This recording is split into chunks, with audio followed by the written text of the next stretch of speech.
Bom dia! Lindo, maravilhoso, abençoado dia na presença de Deus. Hoje estamos no dia 458 do projeto Bíblia para Iniciantes. Vamos começar o capítulo 3 do livro de Filipenses, né? A segunda metade. É um livro com 4 capítulos. E vamos nos aprofundar aqui nas exortações, nos conselhos de Paulo em relação à nossa caminhada, né? Em relação a esse processo de santificação, né? Que eu comentei no dia 456, há 2 dias atrás. Amém?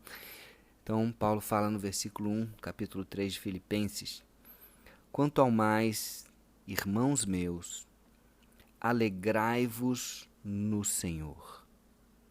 Alegrai-vos no Senhor. Olha, relembrando as condições em que ele estava escrevendo essa carta, na prisão. E ele aconselha e ele exorta as pessoas a se alegrarem no Senhor Jesus. Independente das circunstâncias, nós podemos trazer alegria para as nossas vidas e Paulo é um exemplo vivo disso. Amém? A mim não me desgosta e é segurança para vós outros que eu escreva as mesmas coisas. Ele está dizendo aqui que ele não se incomoda de escrever novamente as mesmas coisas, porque para ele é seguro, né?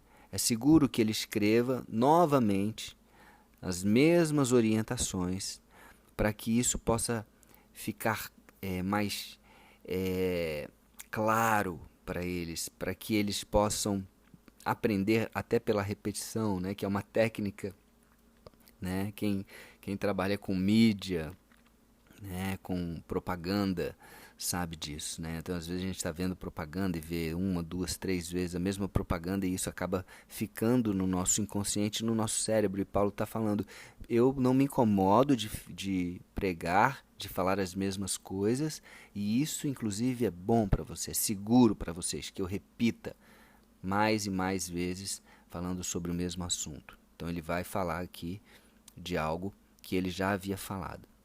Versículo 2. Acautelai-vos dos cães. Que cães? Não, ele não está se referindo a cães, animais, ele está se referindo a cães, pessoas. Pessoas que estavam agindo como cães, né? Que se alimentavam naquela época. Cães eram animais, não havia como hoje, né? Tanto essa questão de cão de estimação e tudo, eles viviam mais nas ruas e se alimentavam das carniças, e ele chamava, né? Quem que ele está chamando de cães aqui? Vamos entender. Acautelai-vos dos maus obreiros. Acautelai-vos da falsa circuncisão. Então a gente entende aqui que ele está chamando de cães os falsos mestres. Aqueles que, apesar de Jesus ter vindo e cumprido toda a lei, né, e ter já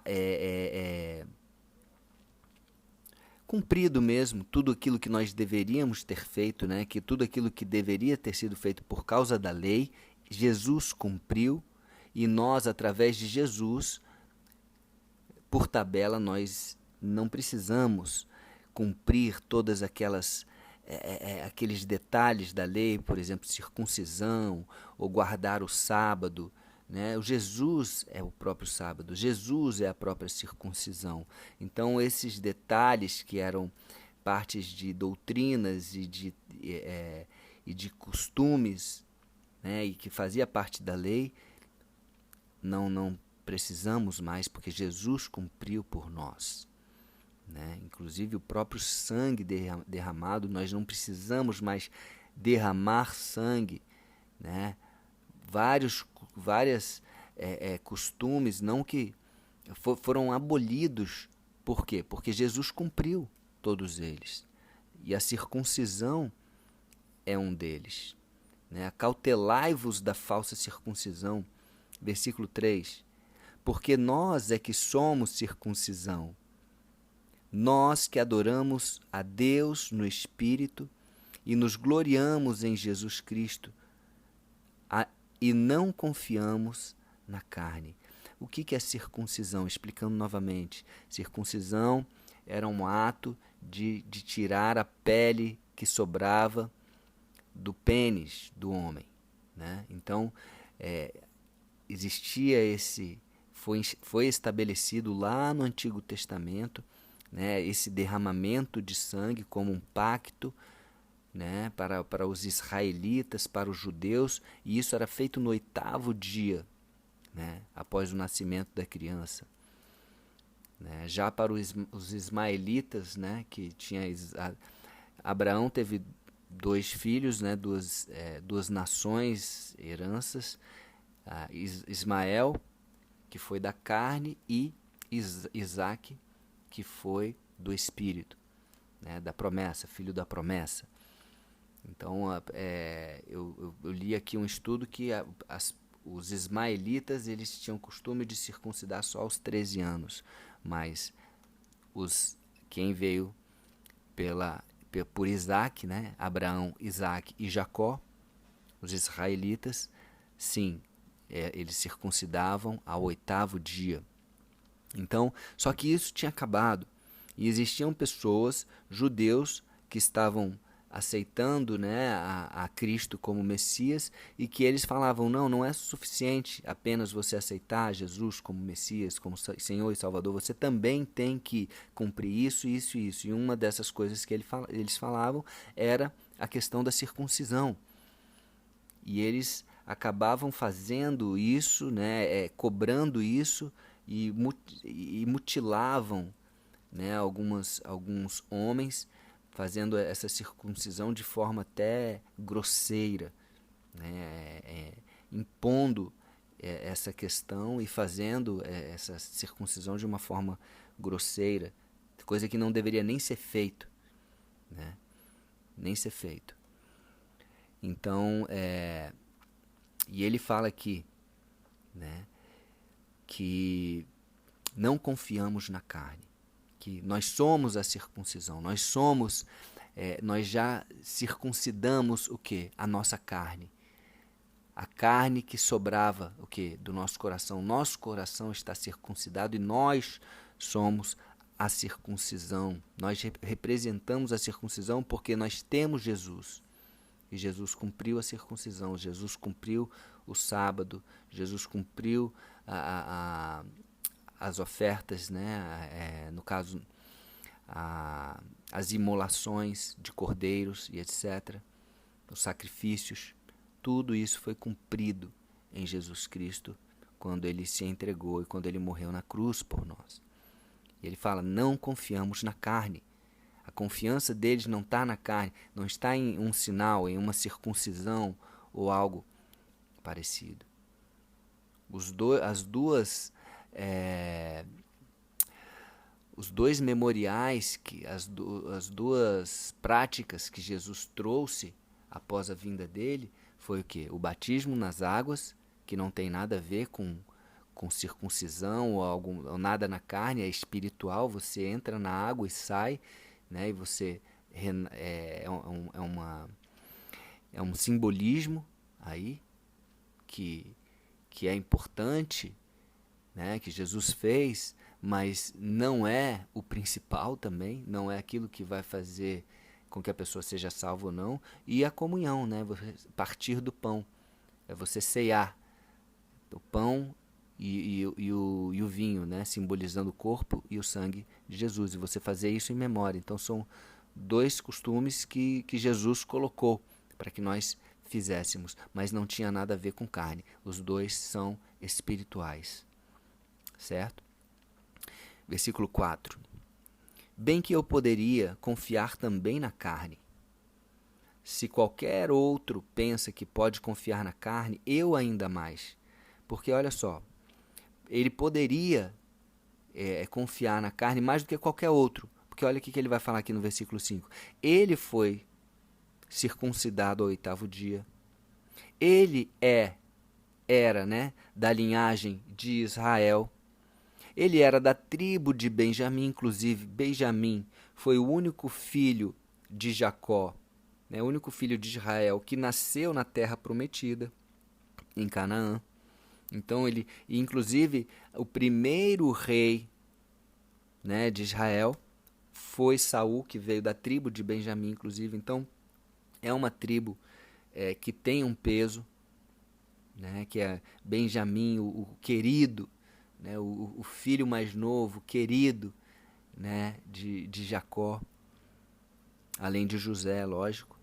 Hebreu de hebreus, ou seja, ele era judeu e ele, por mais que estava, né, imerso ali numa cultura da Grécia e etc., mas ele não deixou nenhum dos seus costumes judaicos, né? Ele é hebreu de hebreus. Quanto à lei, fariseu, e fariseu era justamente aqueles que mais se apegavam na lei. Eles se achavam os cumpridores da lei, né?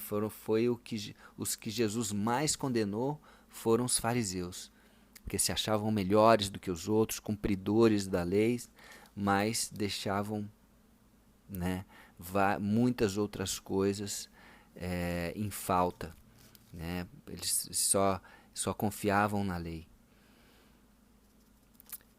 Versículo 6, quanto ao zelo perseguidor da igreja, ele era tão zeloso na lei que ele perseguia aqueles que não cumpriam a lei, ou seja, a igreja de Cristo. Então ele perseguiu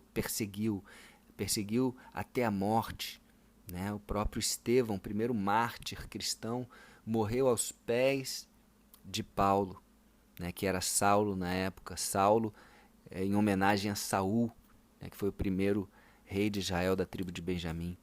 Né? Então, irrepreensível. Quanto à justiça que há na lei, ele era irrepreensível. Então ele poderia se gloriar na carne, mas não. Olha o que ele diz, mas o que para mim, versículo 7, mas o que para mim era lucro, tudo isso que ele considerava, né, lucro, ele se vangloriava, né, de tudo isso que ele falou, desses títulos aqui, isto considerei perda por causa de Cristo. Agora, nada disso mais tinha valor.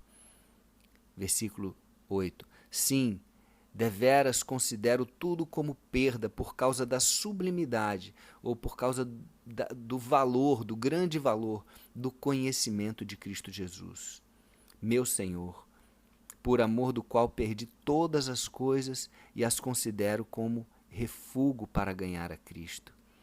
Então, o que é? Tudo aquilo que ele considerava de muito valor, a sublimidade, ou seja, o grande valor do conhecimento de Jesus Cristo, ele excede em muito tudo aquilo que ele considerava valor. Então ele considera tudo aquilo como perda de tempo, né? E para mim, ele fala, né, o conhecimento de Jesus Cristo vale muito, muito, muito mais. Por amor do qual, por amor de Jesus, perdi todas aquelas coisas e considero elas como refúgio para ganhar a Cristo. E ser chamado nele, ser chamado em Cristo, não tendo justiça própria, que procede de lei. Não, agora ele não está baseando a sua vida em lei, senão a que é mediante a fé em Cristo, ou seja, a lei de Cristo. A lei de Cristo que vem através do Espírito Santo sobre as nossas vidas, que nos guia para termos uma vida em santidade e não uma vida no pecado. Então, a justiça que procede de Deus baseada na fé. Amém? A justiça que procede de Deus, que é baseada na fé, a fé em Cristo. Então essa é a justiça, não a lei, não a justiça da lei, mas a justiça de Deus. Versículo 10. Para o conhecer e o poder da sua ressurreição. Para o conhecer e o poder da sua ressurreição e a comunhão dos seus sofrimentos, conformando-me com ele na sua morte. Olha só, tudo isso ele fala para o conhecer, para conhecer a Jesus. E para conhecer também o poder da ressurreição de Jesus e a comunhão, ou seja, ser participante dos sofrimentos de Jesus, comunhão dos seus sofrimentos, conformando-me com ele na sua morte. Então, Paulo, ele queria ser participante dos sofrimentos de Jesus. Ele estava disposto a sofrer os mesmos sofrimentos que Jesus sofreu, para que ele pudesse ser participante, a estar junto com Jesus. Por mais que Jesus pagou tudo, que a gente não precisa repetir o que ele fez, mas Paulo ele tinha esse entendimento. Se eu precisar, eu vou passar por isso, porque para mim é um privilégio. Versículo 11. Para, de algum modo, alcançar a ressurreição dentre os mortos. Então, a ideia de Paulo, a consciência de Paulo, né, o conhecimento dele, o entendimento de que Paulo estava disposto a conhecer Jesus até nos próprios sofrimentos que ele passou. Então ele estava disposto a tudo, porque através desses sofrimentos, Jesus foi elevado ao nome acima de todo nome. E através desses sofrimentos, Jesus cresceu. Tem uma passagem lá em Hebreus 5, versículo 8, que diz assim: apesar de Jesus, mesmo Jesus, sendo filho de Deus, ele aprendeu a obediência através dos sofrimentos. Através dos sofrimentos que ele passou. Olha só. Jesus, sendo Deus, sendo filho de Deus, ele aprendeu obediência através dos seus sofrimentos. Lembra que ele suou sangue no Getsêmani e falou: Pai, que seja feita a sua vontade e não a minha. Eu não quero. A vontade de Jesus não era de morrer na cruz. Né? Ninguém tem essa vontade dentro da sua carne, né, de morrer. Né? É uma luta interna que nós temos, e também Jesus teve essa luta. Carne contra espírito, espírito contra carne. A questão é, através do sofrimento e através do Espírito Santo, que fortaleceu Jesus enquanto ele esteve na terra, ele conseguiu obedecer. Então, que eu e você também possamos chegar nesse nível de obediência e nesse nível de entendimento. Quando passarmos por um sofrimento, perguntar: eu estou disposto a crescer? Eu estou disposto a obedecer? Eu estou disposto a conhecer mais Jesus através desse sofrimento que eu estou passando? Amém? Essa é a pergunta que devemos fazer. E tomara que eu e você possamos responder sim a essa pergunta. Sim, eu estou disposto, Deus. Eu confio tanto em Ti. Eu sei que Tu és bom. Eu sei que Tu és justo e Tu és fiel.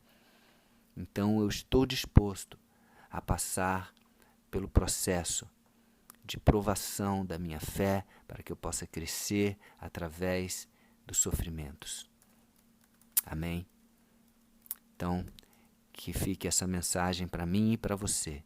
E quando vier o sofrimento, que nós possamos responder: sim, eu estou disposto a passar. Amém? E a aprender, e a crescer. Um beijo no coração e até o próximo dia do projeto.